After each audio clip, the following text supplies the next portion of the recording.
The party rental or event equipment rental business offers an opportunity that not a whole lot of businesses out there offer, and that is that the potential is literally unlimited. You can go as high as you want. Now that is not to say that you can't go, to the point to where you're beyond the capabilities of your employees and things like that. But I will tell you this, that I have seen with my own eyes the largest inflatable company in America, and they are doing millions of dollars in revenue every single year. And the wonderful thing about this business is that it's different from other businesses in that the amount of profit that you bring down to the bottom line is vastly outnumbered than most of the other businesses that are out there. So when you're talking about in the restaurant business, between 2 and 10% is really phenomenal to bring down to the bottom line as a kind of a profit margin. But with the event rental or party rental business, you can do 10, 20, 30, even 50% down to profit if you do it right and if you do it correctly. And this is what I'm going to be talking to you today about is how you're going to win that party rental lottery, how you're going to win that party rental Powerball by following these rules and making sure that you're maximizing the amount of money that you're getting, that you're bringing in, that your profits will go through the roof, and you will make tons of money. Now, I want to start by telling you a few things that you need to avoid so that you can, get into the mindset of creating the business in a way that you're going to do the right things and stay away from those things that are going to cost you money. First and foremost, you do not want to overinvest in the wrong kind of inventory, and you don't want to overinvest in unnecessary inventory. Now, that being said, and it's different for any of the event rental businesses, whether you're dealing with tents or whether you're dealing with tables or whether you're dealing with inflatables or whatever you're doing. If you get too much of the wrong thing, you're going to create a situation where you are utilizing warehouse space, utilizing inventory funds, utilizing insurance funds, utilizing possibly employee funds because they got to move that stuff around and keep it clean and the whole 9 yards, and the maintenance stuff. So things that are sitting in your warehouse that are not being rented, are not making you money, are not doing you any good at all. So you need to make sure that you're investing in the kind of inventory that is going to bring you the returns back in. The way that you do this is to look at the stuff that you have that goes out and pick the stuff that is on the higher end and reinforce that stuff, and then on the lower end, you may have to thin that out. Now, that's not to say that you can't have things that don't go out much. I have some pieces that only go out a couple times a year, but the amount of revenue that they generate is on the upper end, so it kind of plays out, and they are used as kind of filler pieces on the big events that you have to have, because if you don't, then you're not differentiated from the other people that are out there, especially the small guys. So that being said, make sure that your inventory is being utilized and make sure you're investing in inventory that is doing well. Another thing that you want to avoid is poorly planned advertising. If you're doing advertising, you need to get the most bang for your buck. And in this industry is really, really easy. It can be as easy as word of mouth. Make sure you have cards and make sure you have signage and things like that, so that the people who are coming to these parties are literally exponentially renting you. Every party has 10 people, 10 potential customers in it. So you need to be focused on trying to get those customers to rent from you as well. And if you can get one or two, your business grows exponentially. That's on the cheap end. You can also do free ads on Facebook. You can do free ads on some of the other social media sites. There's tons of ways to do it. It's just going to take your time, or you can optimize the advertisements that you also pay for on those sites and make sure that you're spending money in the right way. If you have excessive repairs or maintenance costs, this can be a drain on your income. Make sure that you are taking care of your equipment and your equipment will take care of you. And also, you need to rotate the old stuff out and get rid of it and bring the new stuff in, if nothing else for safety matters. keeping everything in line. And that being said, ignoring your safety standards and regulations really will be a super high cost to you in the long run, because what it's going to happen is going to wind up costing you money. Something is going to happen and is going to get you caught up. When you're designing your deliveries and your setup procedures, you need to streamline this. And folks, this can be as different as anything out there, because it is literally different for everyone and for every weekend. You are going in different directions. You're doing different things. You're setting up different items. So if you're setting up tables and chairs, you need to have the equipment, the carts and things that can get it over there and get it set up quick. So you're not spending all day setting up tables at or chairs at $1 a piece or $2 a piece or whatever you charge for them. You need to be to the point to where you can make this the most efficient that it is, so that you bring back the most amount of money. This also is the same for your customer service. Having an inefficient customer service is really going to be a detriment to you, because if somebody can't get in touch with you, if they can't deal with you, if they keep getting lost in the mix, or if your employees don't know or don't care, then you're going to lose customers, and it's going to cause you to be a problem. Not having insurance is another huge no-no, because like I said, something is going to happen, and the potential for lawsuits and claims that result from accidents or injuries is going to just totally wipe your company out. A broken arm today costs between $10,000 and $12,000 to be set and to be cast at the hospital now. If you don't have insurance, that's directly coming out of your profit. I don't know how many of you can just spit out 10 or 12,000. I can't, and I'm one of the bigger guys. So you make sure that you have insurance. Not tracking your expenses is also a huge way for them to go out the door. Now, that's not to say that there's any kind of impropriety going on or anything wrong, but if you're not looking to where you're spending money, how can you expect to reduce the costs that are coming in? If you're not looking at what is going out, you don't know how to slow it down. And that's the key there, is you need to make sure that you don't allow those kind of things to run rampant, and you're able to work on them when they get to the point to where they're starting to exceed. If gas prices are starting to cost more, then maybe you should start looking at different vehicles. Maybe you should start looking at doubling up. Maybe you should start looking at doing things that are going to be more efficient for you. Don't underestimate your administrative costs as well. Associating resources for administrative tasks such as books, keeping, licensing fees, permits, and stuff like that, and other operational failure to keep track of all these things and to do them correctly is going to cost you in the long run through fines and fees that the government is going to put on you. They love to fine you, they love to fee you. That's why they make everything so complicated, is because they want you to mess up. So if you allow that to happen, what's going to happen is it's going to build up and build up and get to the point to where you're paying more in fines and fees, and that's just money going straight out the door. Now let's talk about some ways that you can optimize the way that you are bringing in money and keeping those profits.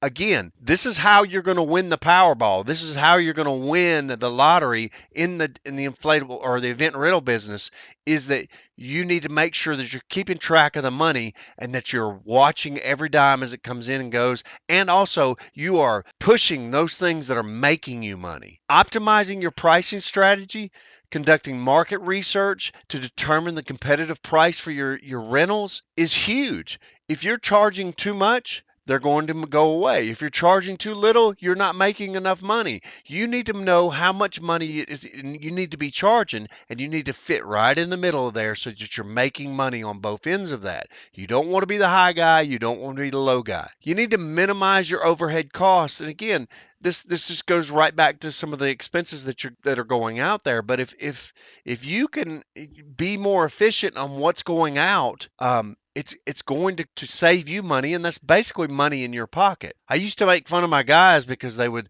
literally go around their elbow to their thumb to try to to do something that was easier or something that for them that wasn't most efficient for the business. And I would tell them, listen, if you drive to an event and then drive all the way back and pick up a unit and then drive all the way close to where you were before, you're burning this gas unnecessarily. Take the units both at the same time, go eat lunch in between them if there's a little bit of time, and stay where you're at and save that gas money. Just those kind of things, you need to make sure that you can do that. Also, shop around. If you can find something cheaper, your insurance, your equipment providers, whoever, whatever is out there that's costing you money, you need to try to find it for cheaper. And that goes for everything. Your oil changes, your tires, everything. Your t-shirts. Effective inventory management is again a way that you're going to make money. If you are not if your stuff is not being cleaned properly and turned, then what's happening is it's not ready to rent. If you're not repairing it, then it's not ready to rent. If it's lost or it's stuck up behind something and nobody can find it, then you're not doing your inventory management. You need to make sure that you keep track of everything. And there's software and stuff out there that can help you with the booking so that you're not overbooking or double booking and stuff like that. Make sure you look into that stuff. Make sure that you rotate your stuff. Make sure you're cleaning and inspecting the stuff in between the rounds so that you're making the most of your equipment. Upselling and cross-selling is huge. I don't understand why anybody who is not in the business, isn't doing some upselling or cross-selling. And just all it takes is someone to ask. If somebody calls you and asks for a bounce house, why aren't you asking them if they want, two tables and 12 chairs? Or why aren't you asking them if they want a snow cone machine or whatever else that you have to offer, and making those packages available for them so that you can upsell and make more money.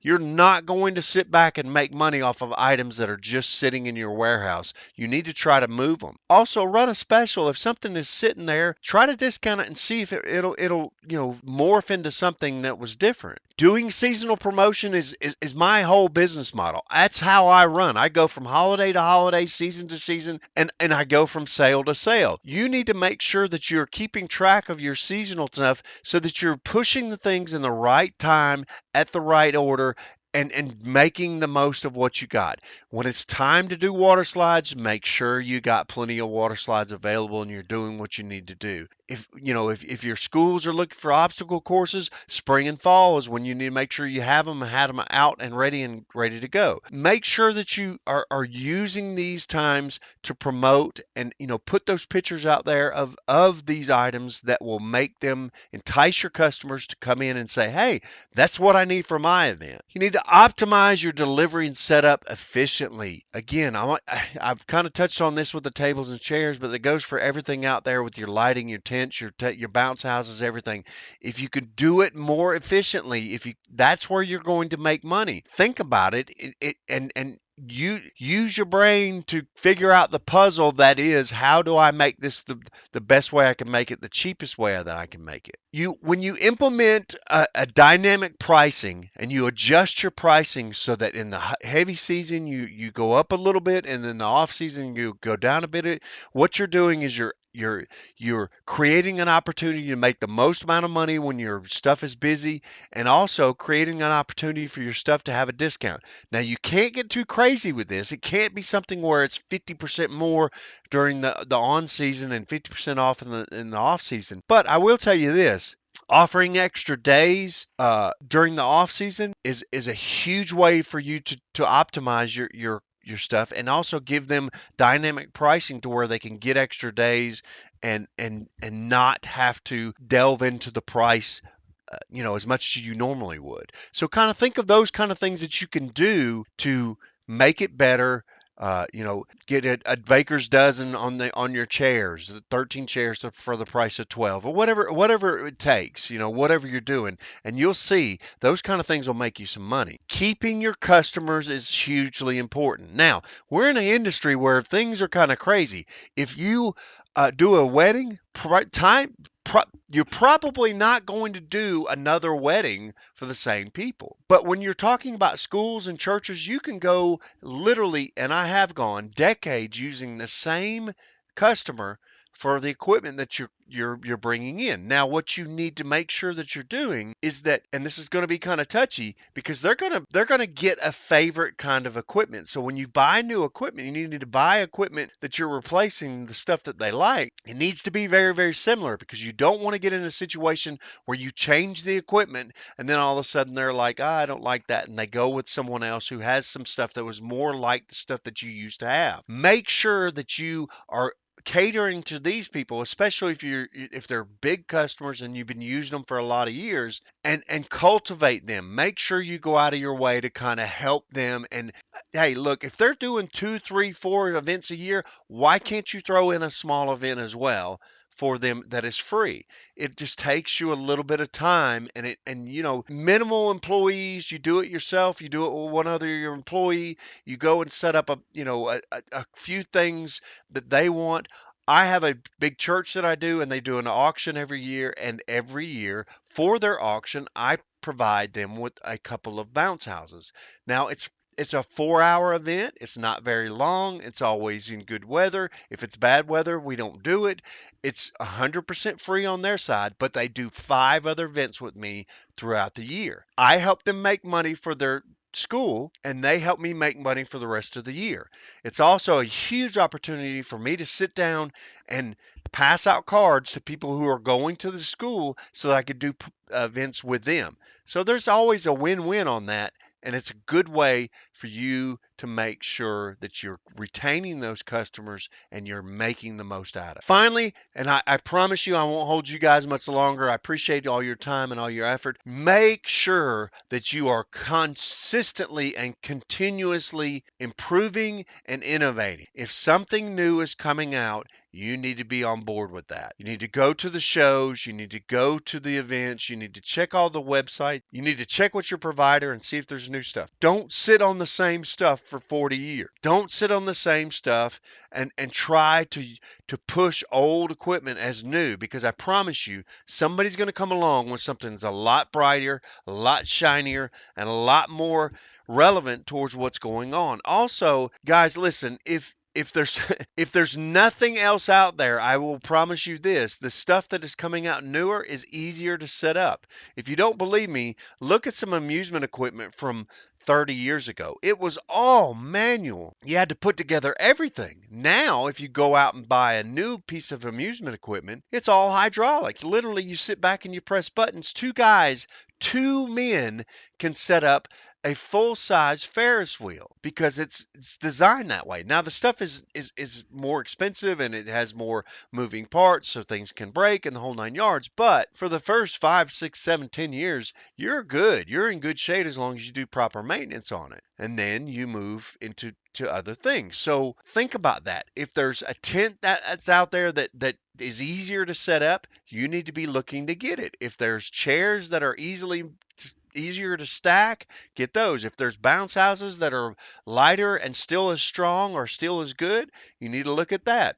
There are tons of ways that you can optimize your inventory just by innovating and making sure that you're improving through the stuff that's coming out. Guys, I hope this helps. And listen, if you follow these tips, you will win the lottery. You will definitely make the kind of money that you want to make on your business. You just have to make sure that you're, attacking those costs and those fees, and that you are definitely pushing the things that are making you money. If there's anything that I can do, remember, I say this once, I say it a million times. I don't believe in competition. If I can help you in any way, please reach out and contact me. I want to thank you guys for being in the business. I want to thank you for doing what you're doing and bringing all those smiles. And we will see you guys on the next one.